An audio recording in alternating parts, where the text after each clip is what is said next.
Bonjour à tous, on se retrouve pour le débrief de cette journée presse à Las Vegas. C'était une journée réservée aux journalistes avec des conférences toute la journée. Alors il a fallu faire des choix, bien sûr, je n'ai pas pu assister à toutes les conférences de presse.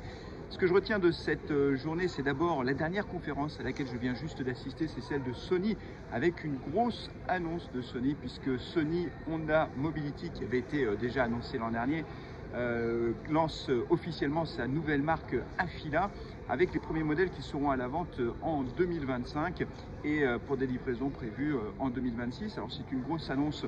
En même temps, c'est pas une surprise parce qu'on sait que Sony a de grandes ambitions en matière de mobilité avec les voitures électriques. En fait, l'idée pour Sony, c'est de transformer l'habitacle avec cette voiture qui sera de plus en plus connectée et autonome en véritable lieu d'amusement, de détente. Et évidemment, Sony est très bien placé de ce point de vue-là.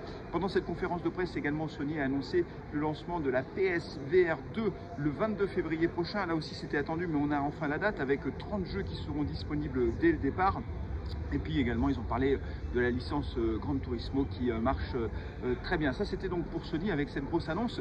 La matinée avait commencé avec la conférence de presse de Bosch, un équipementier, mais Bosch ne fait pas que ça. Et c'est vrai que c'était très intéressant d'écouter cette conférence de presse. Il y avait Bosch et puis après, il y a eu Valeo, j'en dirai un mot juste après. Mais Bosch, clairement, met le paquet sur tout ce qui va concerner la mobilité, et notamment la mobilité autonome, cette mobilité qui va devenir, encore une fois, de plus en plus connectée, de plus en plus intelligente, avec beaucoup de capteurs. Et ce qui est très impressionnant, c'est de voir à quel point ces capteurs deviennent petits, très petits. Vous le voyez à l'image, ce sont des nanocapteurs, si je puis dire, mais qui vont permettre de transformer complètement la mobilité pour faire en sorte que celle-ci soit beaucoup plus sûre. Et il y a eu des exemples qui ont été donnés, des voitures qui vont pouvoir interagir. C'est pas nouveau, on le sait, mais ce qui est quand même très intéressant, c'est de voir que l'intelligence artificielle va rentrer dans cette logique-là, qui pourra permettre, par exemple, à deux voitures de communiquer à des endroits qui sont connus pour être des endroits accidentogènes et de pouvoir anticiper tout cela. Tout cela permettra d'avoir une mobilité à l'avenir qui sera beaucoup plus sûre et beaucoup plus propre. Et là aussi, c'était très frappant de voir à quel point Bosch est intéressé par la voiture électrique, avec la capacité de produire aussi des batteries électriques, et notamment aux États-Unis, des annonces qui ont été faites, des productions de moteurs électriques, de batteries aux États-Unis pour Bosch. Et un dernier point pour Bosch qui était très intéressant aussi, qui a été touché de plein fouet par la pénurie de semi-conducteurs. Ils ne veulent plus dépendre autant que par le passé de fournisseurs extérieurs, donc ils veulent être leurs propres producteurs de semi-conducteurs.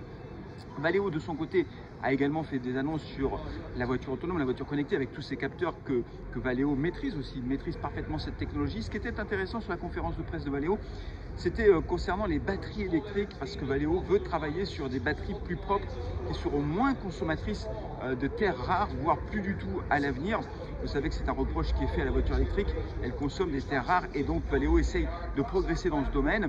Et là aussi, certainement que les progrès technologiques qui seront faits au cours des prochaines années seront très spectaculaires. En tout cas, la mobilité électrique était au cœur de ces conférences de presse, et d'ailleurs pas uniquement pour la voiture, on a aussi parlé de beaucoup de vélos à assistance électrique, et tout ça évidemment pour permettre de décarboner la mobilité au cours des prochaines années. À noter également que Panasonic a fait une conférence de presse. Alors on connaît Panasonic, une grande entreprise en électronique grand public, mais Panasonic aussi s'intéresse à la mobilité électrique. Décidément, tout le monde s'intéresse à la mobilité électrique. L'année dernière, j'avais parlé de Qualcomm, qui d'ailleurs a été cité en partenariat avec Sony dans leur conférence de presse. Donc Qualcomm qui s'intéresse à la mobilité, mais pas seulement. Panasonic aussi, qui a annoncé vouloir construire une usine de production de batteries électriques. Décidément, tout le monde veut en faire. Et là aussi, aux États-Unis, plus exactement à DeSoto dans le Kansas. Et donc ça, c'est une grande gigafactory. Le chiffre qu'il faut retenir, c'est que ce sera 66 batteries à la seconde, donc c'est tout à fait spectaculaire, une gigafactory. Tout ça, ça rappelle que la voiture électrique, tout le monde est engagé vers la voiture électrique, ou à peu près tout le monde. Les grands marchés mondiaux, Chine, Europe, les États-Unis qui s'y mettent aussi progressivement. Ça va être une bataille terrible, concurrentielle, entre la Chine d'un côté qui a pris beaucoup d'avance, mais également les États-Unis qui attirent beaucoup d'investissements, beaucoup de capitaux qui viennent ici aux États-Unis. Panasonic, Bosch, j'en ai parlé à l'instant. Voilà, et puis alors après, il y a eu des conférences de presse qui étaient peut-être un petit peu plus déceptives. On pourrait parler de Samsung, qui n'a pas fait d'annonce particulière, spectaculaire, et Hyundai aussi, mais qui a beaucoup parlé, Hyundai, de la mer, des océans, des énergies renouvelables que l'on peut puiser dans l'océan, et qui a beaucoup insisté sur le transport maritime, qui est un enjeu clé pour le commerce international. Et Hyundai pense que les transports maritimes de marchandises seront multipliés par 3 d'ici 2050. Donc tout l'enjeu, c'est de décarboner aussi le transport maritime, et ils ont de grandes ambitions sur ce sujet-là. Ils nous ont présenté beaucoup de films avec des prototypes de bateaux qui pourront transporter à la fois beaucoup de monde, mais aussi et surtout beaucoup de marchandises. Donc voilà pour cette première journée. Demain, il y aura d'autres conférences de presse qu'il faudra suivre. Ce soir, il y en a une autre avec BMW, mais au moment où je fais cette vidéo, la keynote n'a pas encore eu lieu. Demain, on suivra avec attention la conférence de presse de Stellantis.